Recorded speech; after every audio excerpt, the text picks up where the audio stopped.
Hey, good morning, Annie. So many of you out there have heard of the term micro wedding before. It's basically a small wedding celebration on a really small scale and budget. And when I'm talking about small, I'm talking about anywhere from having 5 to 50 guests. So there's a DC event planner out there who's now getting creative with the concept in hopes of just giving the couples more options to save money as soon as the lockdown is lifted. It's been quite the journey for couples who had big plans for marriage this year, including the Sylvesters, who quickly organized a wedding with less than 10 people the night before DC's stay-at-home order took effect last month.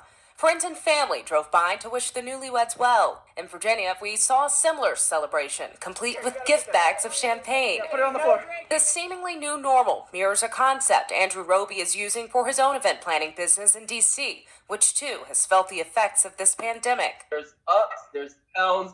I try my best to try to be on the up. It is tough, but it's also promising. I think it's allowed us to be very creative. As Roby waits to see when venues reopen and the new guidelines that'll come with it, he's exploring the idea of micro weddings and says there's been interest. A micro wedding, what is that? It's a happy place between an elopement and actually having a regular wedding. So it's a combination of both.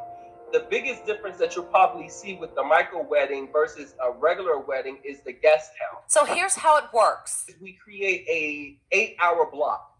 And within that block, each couple is allotted an hour time frame just for your traditional wedding. So they have maybe 15 minutes for the ceremony, and then the remaining 45 minutes, they'll have a cake cutting ceremony, champagne toast. The package even comes with a live stream. After that hour, we give another hour to sanitize everything. The couples would have to agree on the same package that includes decor and other big ticket items. Micro wedding is really effective for people who want to lay down all that heavy burden of thinking about their wedding right now.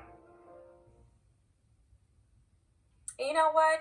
I think that's just a big help and definitely a great idea for a lot of couples who are just trying to get through this pandemic together. Now, Roby tells me that couples can save as much as 50% by utilizing this concept. Again, this is a situation where you have 4 couples. They all get married in the same location at different times, of course, again, under this micro wedding concept. If you'd like to learn more, we do have an article up for you on WUSA9.com.